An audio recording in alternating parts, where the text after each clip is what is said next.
When playing the opening phase of a chess game, we are used to typical advice such as control the center, develop your pieces quickly, and castle. In the endgame, we can also learn typical guidelines to help our play, including don't rush, activate your king, and rooks belong behind passed pawns. Let's take a look at some endgame positions and learn how to best handle each situation. One of the most important endgame guidelines is don't rush. In this position, white has two connected passed pawns and should win the game. Although black has no chances to win, always look out for your opponent's counterplay that could ruin your winning game. White decides to rush forward with b6. White has no sense of danger in this position. Notice the pawn on b6 is on the same diagonal as white's king on d4. Black now shocks white by playing bishop a7. Black sacrifices the bishop in order to enter a completely drawn position. Black is prepared to capture the b6 pawn, so if white captures the bishop with b takes a7, after king takes a7, white's a pawn will be captured on the next move. If white tries to guard the pawn, let's say with king c5, black can now enter a completely drawn endgame with bishop takes b6 check. The point of this sacrifice is that after king takes b6, in king b8, black is forced a classic rook pawn and wrong-colored bishop endgame. When you have a rook pawn, meaning a pawn on the h-file or a-file, if the promotion square is the opposite color as the bishop, this is a drawn endgame if the opponent's king can block the promotion square.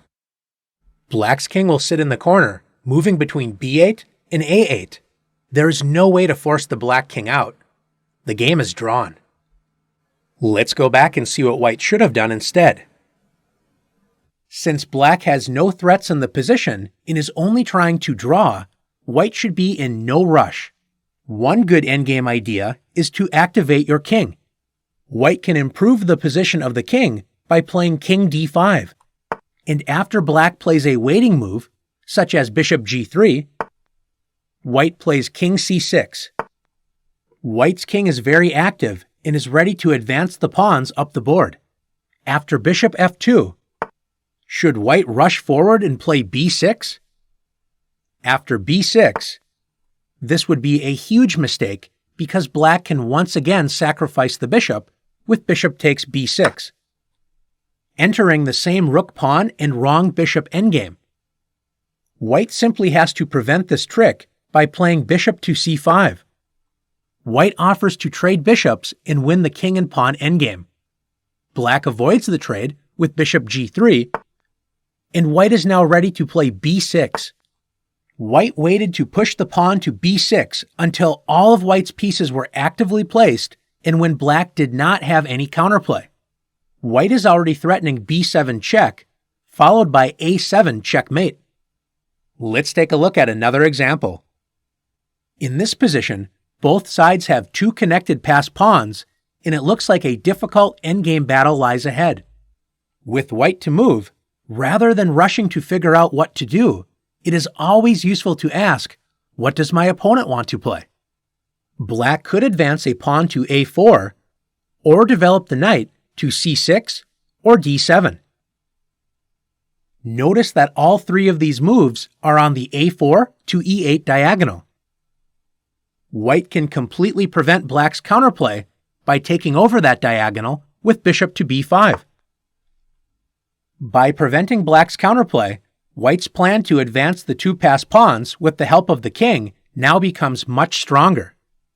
Let's take a look at another position. In this position, both sides have equal material. White's bishop on c5 is active, and black's knight does not have a good way to move into white's position. You may think white's position is better, but one of the most important endgame tips to remember is that the king is an active piece. When most of the danger has been removed from the board, the king can become the strongest endgame piece. Notice that white has an unprotected pawn on a3, and black's king has a clear path to attack it. White's king, on the other hand, may have been safely tucked in the corner earlier when queens and rooks were on the board, but now it is poorly placed for the endgame. After king f7, black's king marches toward the weak a3 pawn. White tries to activate the king, and after king g1, king e6, king f2, and king d5. If white continues to try and bring the king to the defense of the queenside pawns, black's king will win the race. After king e3, king c4, king d2, and king b3, black will capture the a3 pawn and should win the endgame with careful play. Let's consider another defensive try for white. Instead of trying to move the king to the queenside, what if white tries to protect the a3 pawn with the bishop? After bishop e3, king c4, bishop c1, and king b3, it looks like white is hanging on after king e2. The power of the more active king is shown after king to c2. Black attacks the bishop, forcing it to move. After bishop d2, black wins the a3 pawn with king b2. Black attacks the pawn and also prevents white's bishop from returning to the c1 square. In the endgame, always remember, the king is an active piece. Let's take a look at another position. One of the most important weapons in the endgame is a passed pawn. White's pawn is only one square away from promoting. In rook and pawn endgames, you typically want your rook behind the passed pawn. In this position, white's rook is in front of the pawn, and black immediately moves the rook behind the pawn with rook g5.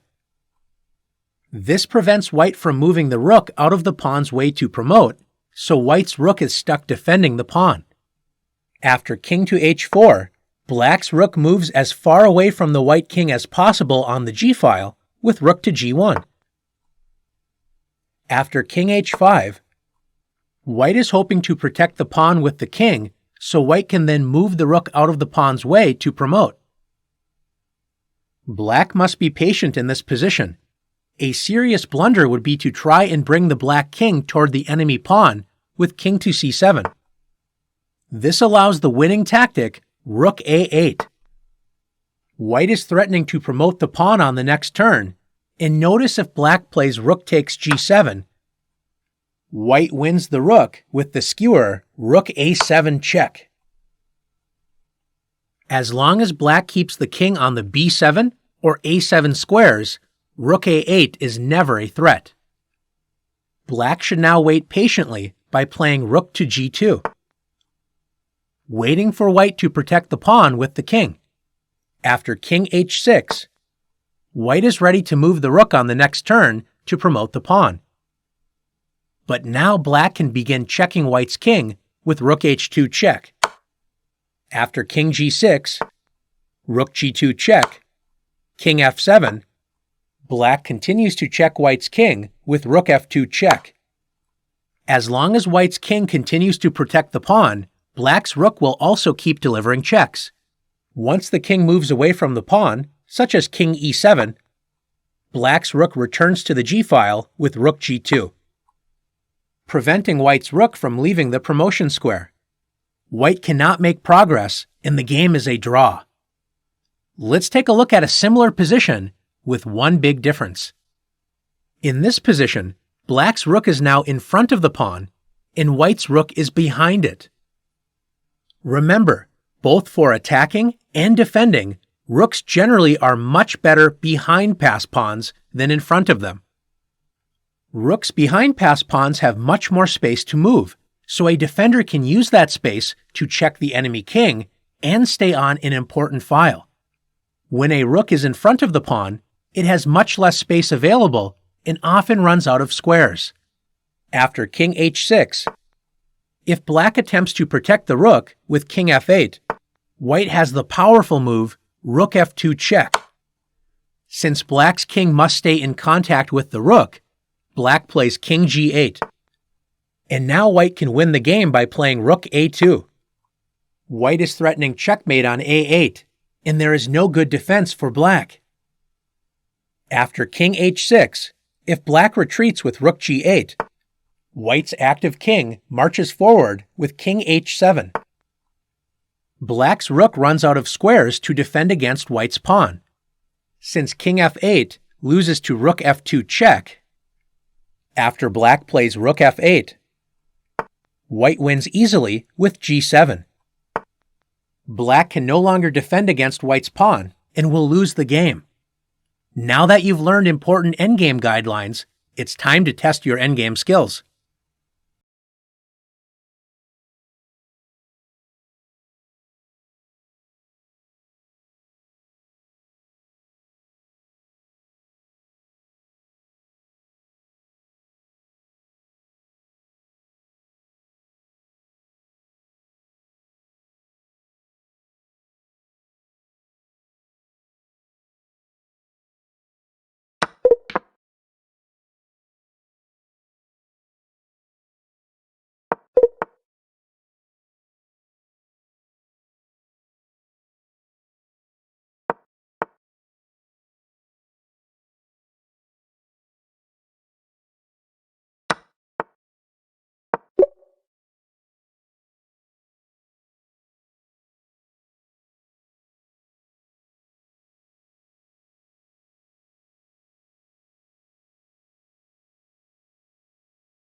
When opening a chess game, knights and bishops usually jump right into action.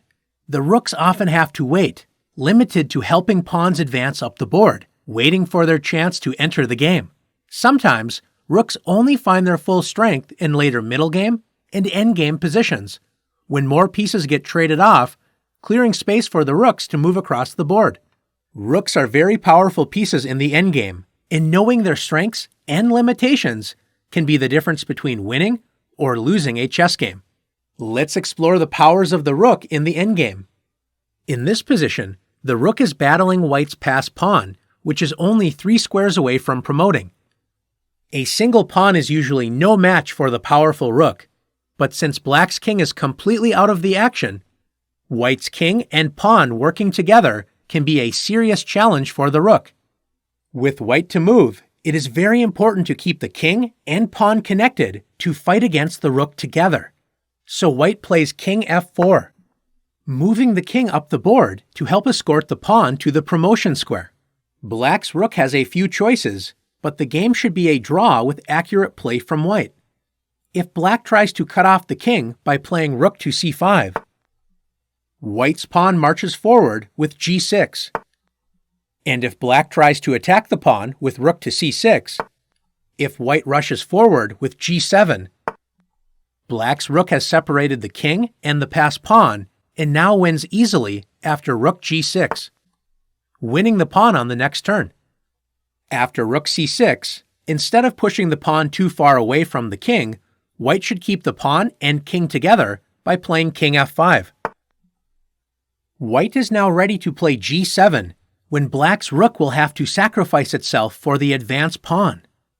If black tries to bring the king into the game with king b2, after g7, black's rook is forced to the back rank with rook c8. White's king marches up the board with king f6, and after king c3, king f7, black will have to sacrifice the rook for the passed pawn on the next turn, or draw the game with a perpetual check after rook c7 check, king f8, rook c8 check, king f7. Let's see if black had another way to try and win this endgame. Black can also try rook f1 check, and after king e5, black separates the king from the pawn, but the rook cannot both keep the king cut off from the pawn and prevent white's pawn from promoting. White draws the game by marching the king and pawn up the board, rank by rank, until black's rook will have to sacrifice itself for the pawn. If black tries to bring the king into the action with king b2, both sides continue with their plans after g6, king c3, and g7. Black's rook is now forced to prevent the pawn from promoting with rook g1, allowing white to connect the king and pawn with king f6. If black's king were in front of the pawn, this position would be easily winning for black. Since black's king is so far out of the action, white draws after king d4 and king f7. White is threatening to promote the pawn on the next turn, and black will need to sacrifice the rook. Let's take a look at this position again, except this time it will be black to move. We saw with white to move, the teamwork of the king and pawn was enough to draw against black's powerful rook and out-of-place king. With black to move, is the position still drawn? Can you see how black can cut off the white king from the passed pawn? That's right, by playing rook to c4. White's king can no longer help advance the pawn up the board. White loses quickly after g6. Now that the pawn cannot be protected by the king on the next turn, black wins the game with rook c6, threatening the pawn, and after g7, black collects the pawn with rook g6. White's best chance is to stay close to the pawn and wait with king g3.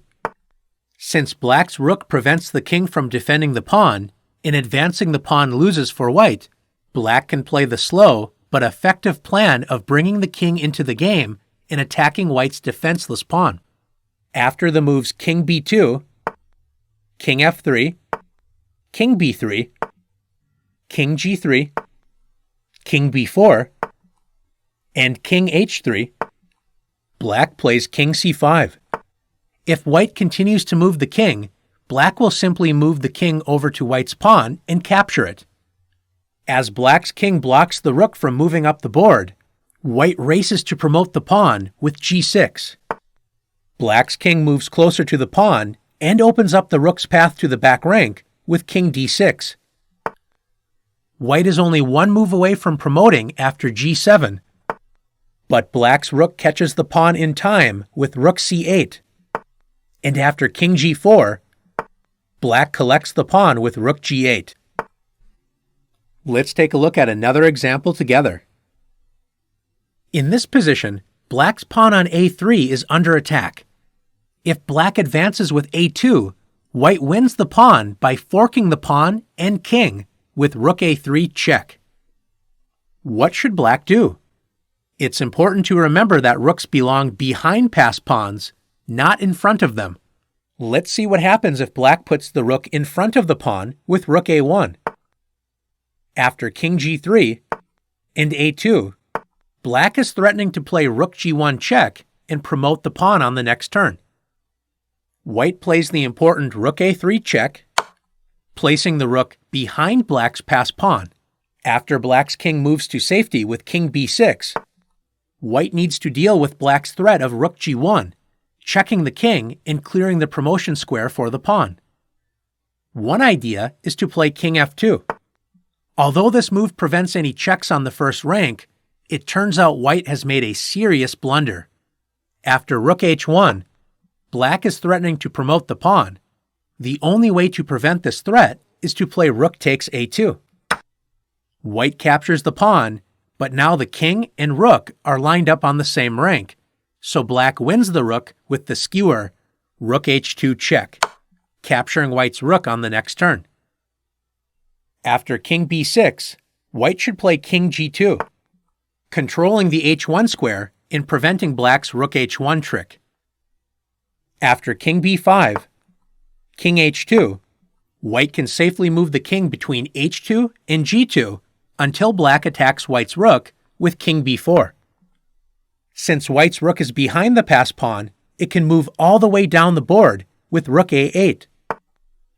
The rook still puts pressure on black's pawn, and after king b3, once the king protects the pawn, threatening to move the rook off the promotion square, white simply checks the king with rook b8 check. If black tries to protect the pawn, white's rook will continue to check the king. If the king moves away from the pawn, such as with king c3, white simply returns to attacking the pawn with rook a8. Black cannot make progress, and the game is drawn. Since moving the rook in front of the passed pawn did not work out for black, a much better idea is to put the rook behind the passed pawn, starting with rook d4 check, gaining a tempo against the king to place the rook behind the pawn. After king g3, rook a4, black is ready to advance the pawn, so white quickly blocks the promotion square after rook c1, a2, rook a1. As we saw in previous examples, an active king is very important. Both sides rush to bring the kings to the action after king b6, king f3, king b5, king e3, king b4, king d2, and king b3. Black is ready to play king b2 and force the rook to move, but white's king prevents this with king c1. Has white saved the game? Not if black forces the king away from the critical b2 square with rook c4 check. After king d2 and king b2, black forces the rook to move and will promote the pawn on the next turn. Can you make the most of the rook in the endgame? Let's see.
King and pawn endgames are the building blocks that support your understanding of all other endgames. Once you understand these endgames, you will know when it is good to trade all of your pieces and enter the endgame, and when you must do your best to avoid it. The most important of these king and pawn endgames to first learn is the king and pawn versus king endgame. Knowing the rules of this endgame will bring you many victories and can also help you draw the game being a pawn down. How can we tell if a position is a win or a draw? The key is the idea of opposition. In this position, both kings are battling for the key squares c6, d6, and e6. White wants to move the king to one of these squares to help advance the pawn, and of course, black will do anything possible to prevent this. White could advance the king to f6, but then black would play king d6 and win white's pawn. After d6, black must know exactly what to do in order to draw the game. When defending this position, remember to always keep your king directly in front of the pawn and to always stay on the same file as the pawn when retreating. The only move to draw the game for black is king d8. But let's see what happens if black plays any other king move. After king e8, king e6, and king d8, when the pawn advances to the 7th rank, the defender always wants the move to be with check. Notice that after d7, the black king is not in check and is forced off the promotion square after king c7.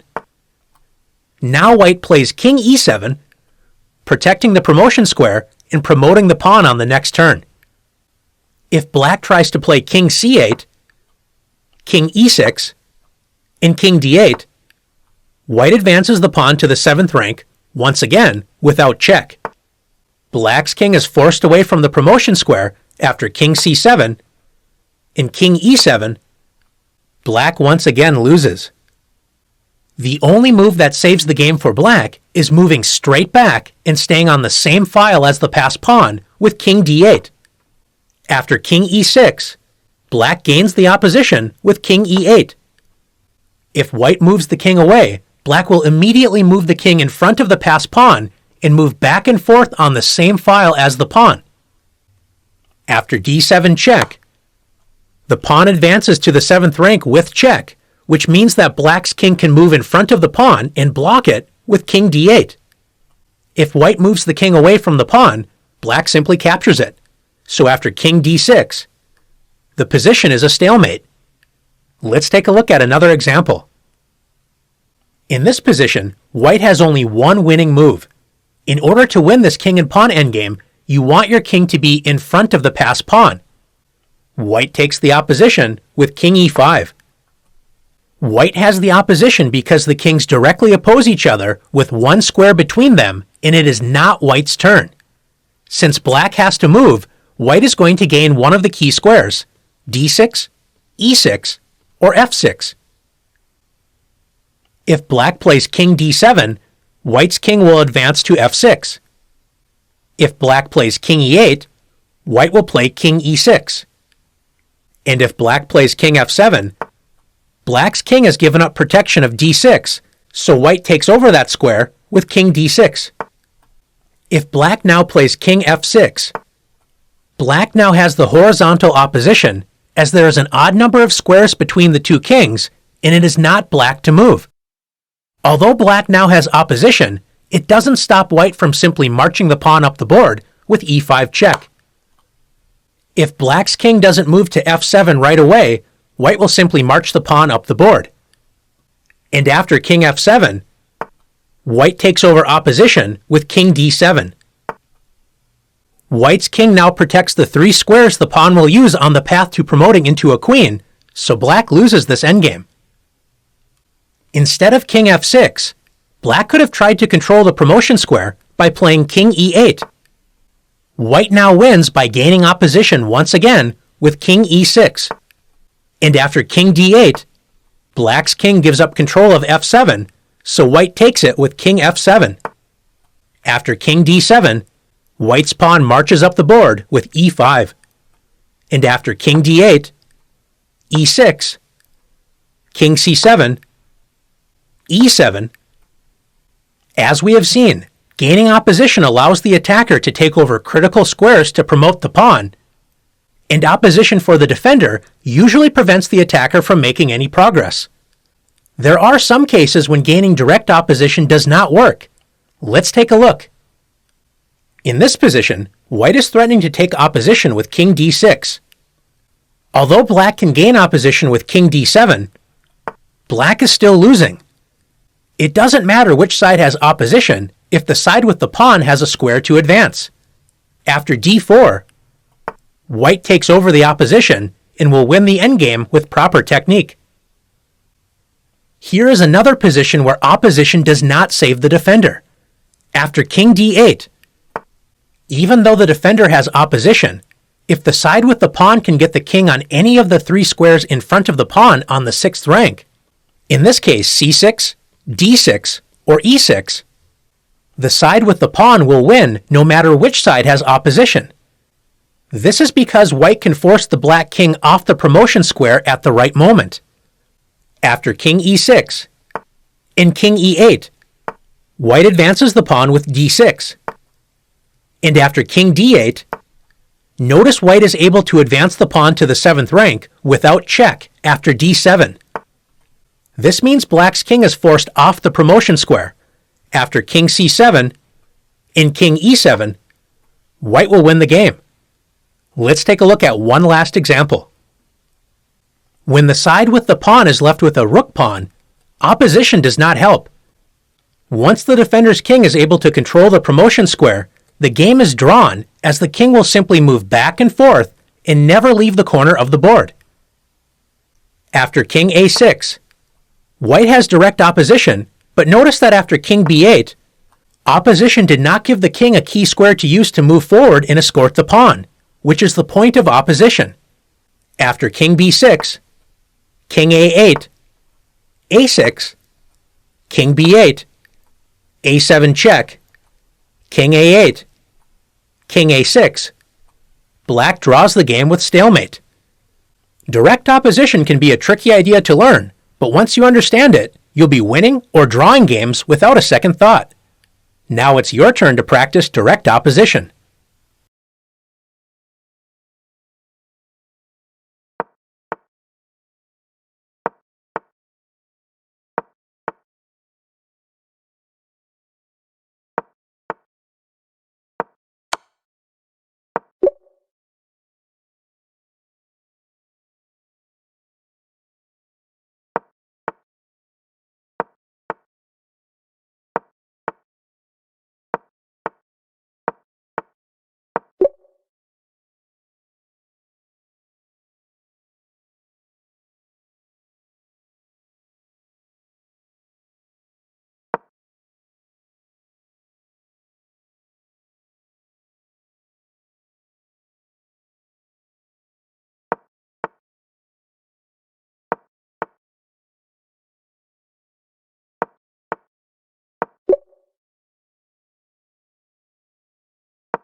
Sometimes in chess, you find yourself in a situation where every move ruins your position. During such moments, you wish that you could just skip or pass your turn, but in chess, you always have to make a move. When one side has to move, and all of the moves lead to a losing position, we call that position Zugzwang. In this position, whichever side has to move is in Zugzwang. With white to move, there are no moves for the king that can protect the g4 pawn, as f4 is covered by black's pawn. White is forced to give away the pawn after king e4, and king takes g4. When black should win the game as long as black remembers the basics of king and pawn endgames. Looking at the starting position again, with black to move, Black would be in zugzwang for the same reason. Black cannot protect the pawn, and after the king moves, white simply captures the g5 pawn. Let's take a look at another example of zugzwang. In this position, Black's king is happy to sit in the corner and prevent white from making any progress. If Black tries to force a passed pawn on the queen side with b5, notice that after white captures this pawn, white is only 3 squares away from promoting with check. Black's pawn, on the other hand, is 4 moves away from promoting. Black's plan is to just shuffle the king back and forth. Can you see a way white can put Black into zugzwang? If you found h7, great job. Black's king cannot move, but it is not stalemate because Black does have a legal move, even if it is a very bad one. Black is forced to play b5, and after a takes b5, Black loses the pawn race, and with it the game, after a4, b6, a3, b7, a2, b8 equals queen. Checkmate. Let's take a look at another example. Trying to win a rook versus bishop endgame can be very difficult if the defender's king is near the center of the board. In this position, white's king is stuck on the back rank, and after rook h1 check, white's only move to avoid checkmate is bishop c1. Using the idea of zugzwang, can you find a checkmate in 2 for Black? If you found any rook move on the first rank, great job. After rook g1, white's king is forced to move away from the bishop with king a1, when Black delivers checkmate with rook takes c1. Let's finish this lesson by looking at perhaps the most famous zugzwang position of all time. In this position, known as the immortal zugzwang game, Grandmaster Aaron Nimzowitsch has the black pieces against Grandmaster Friedrich Samisch. Black has a large space advantage, and all of Black's pieces are far more active than White's army. Notice that White's queen is nearly trapped after rook 5 to f3. But after bishop takes f3 and rook takes f3, White's queen can escape with queen g5. Nimzowitsch wanted to avoid this, so he came up with a much stronger idea. Nimzowitsch played the very quiet but incredibly powerful move h6. After this quiet move, incredibly White is in zugzwang. Black is now threatening rook 5 to f3, trapping White's queen. If White tries to make room for the queen to retreat, White's position will also collapse. For example, if White moves the dark-squared bishop to the only safe square, c1, White's knight on b1 will be captured by the bishop. Notice that the knight on b1 and the bishop on g2 do not have any safe moves without being captured. If White moves the e1 rook, say to c1, the e2 square is no longer protected by that rook, so Black can win White's queen with rook e2. If White moves the other rook to its only available square, f1, Black will simply capture the rook with the bishop. Since any other move will lose White's queen after rook 5 to f3, Grandmaster Samisch resigned the game. Are you ready to run your opponent out of moves using zugzwang? Let's see.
Opposite colored bishops are as different as day and night. Opposite colored bishops always travel on the opposite color of the other bishop, so they never meet or attack one another.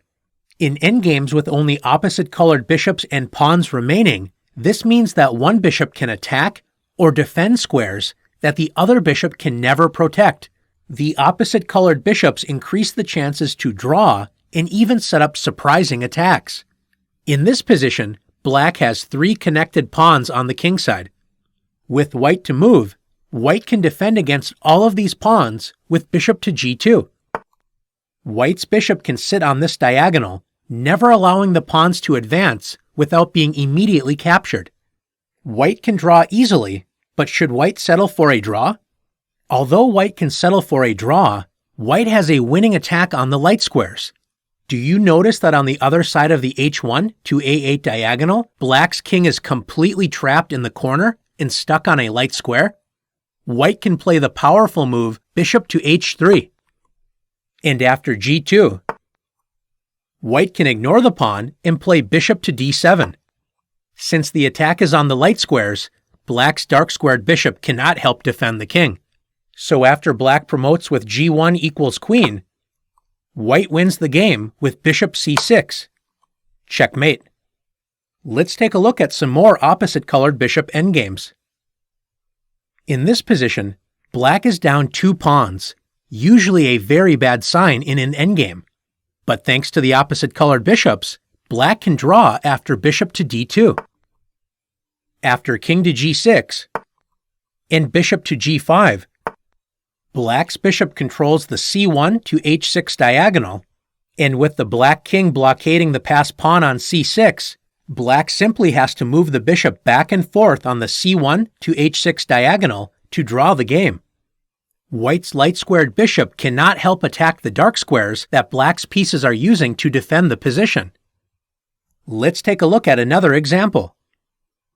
When a bishop only has to protect a single diagonal, the defender has good drawing chances.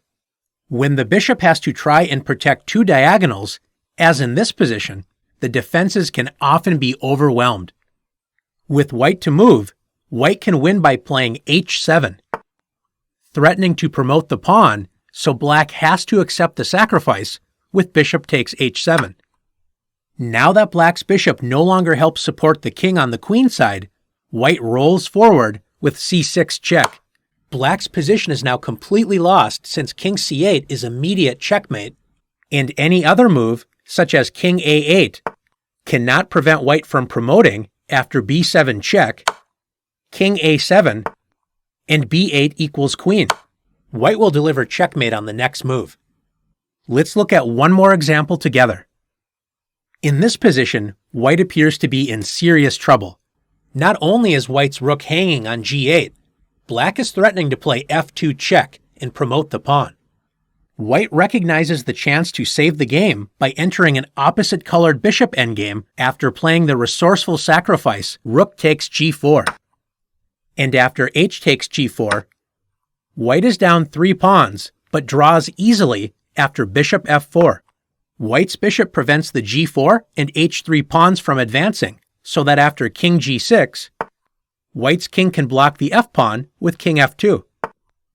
And after king f5, bishop h2, white can simply move the bishop back and forth on the h2 to b8 diagonal, and black's pawns cannot advance. Are you ready to test your skills in opposite colored bishop endings? Let's see.